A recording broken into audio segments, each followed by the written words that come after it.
I have a flamethrower.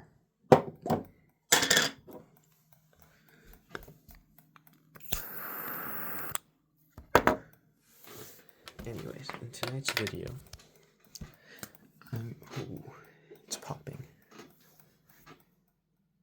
Okay, in tonight's video, I'm going to teach you how to derive the quadratic formula. And what deriving the quadratic formula means is that if we have a quadratic, okay, this lamp is ticking. Anyway, what deriving the quadratic formula means is just solving for x in this equation. And if you try to solve this equation for x by isolating x conventionally, like how you would with, I don't know, a linear equation, you wouldn't be able to do it because of this x squared term. You would be able to if you didn't, if b was 0 or if a was 0. But you can't, because in this case, a and b are not 0.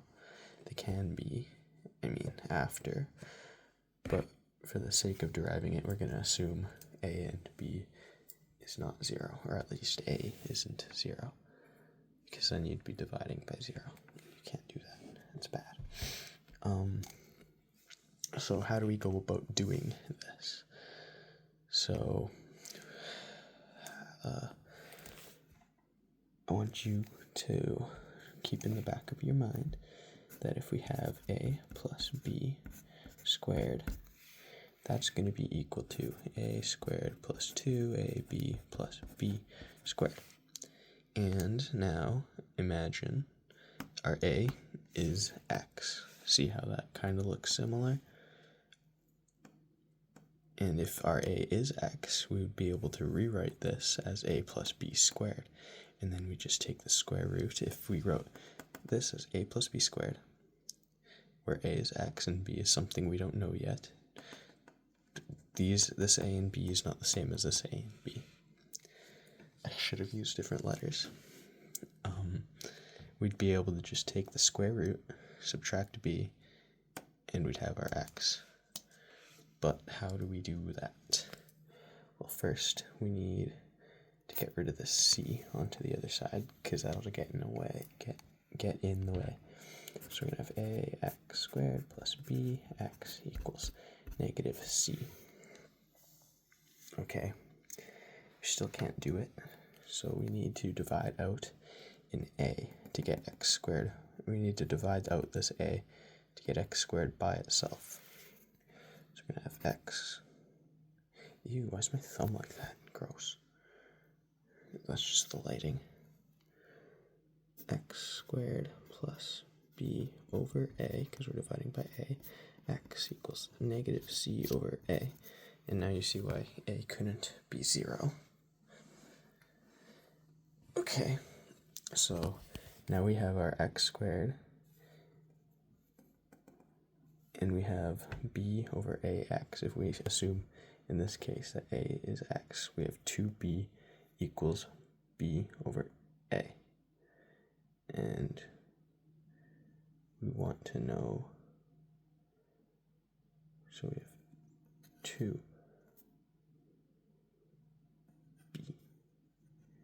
equals b over a. We want to solve for this b. This b, not the same as this b, so we're going to bring our 2 over.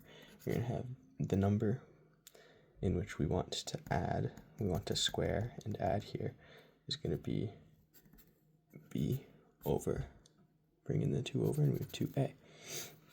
Okay, I could have explained that a lot better, but I'm not gonna. I'm tired.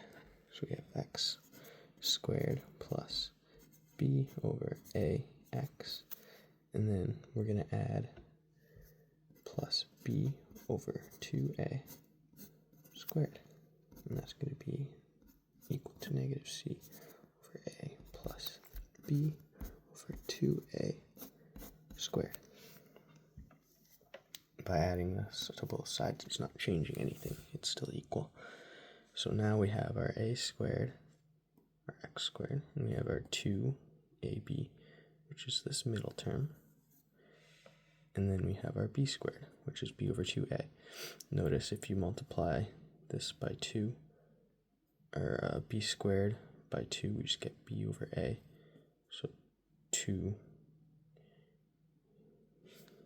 If you take this, multiply it by 2, you get this.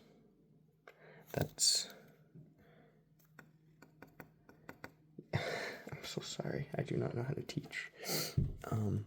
So now this could just be rewritten using this rule up here as x plus b over 2a squared. And I'm so sorry for moving the camera so much. Equals negative c over a plus b squared over 4a squared. So now all we have to do to solve for x is simplify this side, take the square root, and subtract b over 2a. And that's why we complete the square. It's called rewriting something in this form in order to write it like this is called completing the square. And that's useful because in this case it allows us to solve for x, but you could use it for other stuff like writing a quadratic in vertex form if you want to find the vertex of a quadratic. I don't really remember how to do that. That was grade 10, which was a long time ago. Anyways.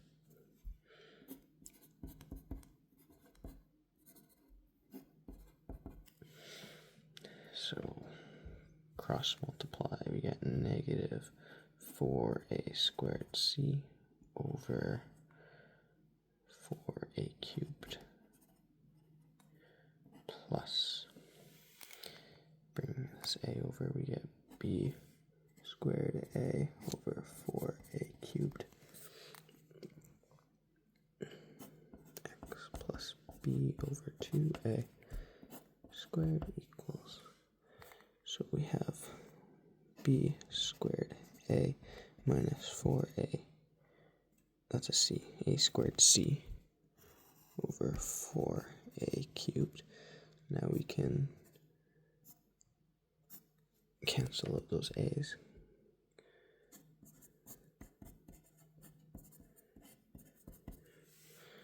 B squared minus 4ac.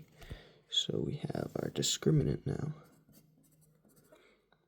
And that's what's going to be in the square root. So x plus b over 2a equals plus or minus the square root b squared minus 4ac over the square root of the bottom, which is just 2a. Uh-oh. Okay. Thought someone upstairs woke up. Plus minus square root.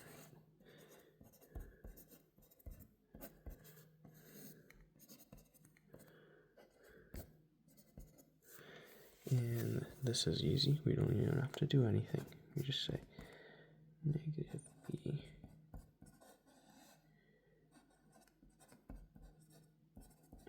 sorry if my writing is crappy. I'm writing without looking at the paper, just at my phone screen.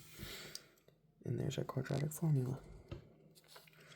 Isn't that so awesome? We solved for x in the quadratic by completing the square. I'm going to go to bed now. Good night. Bye.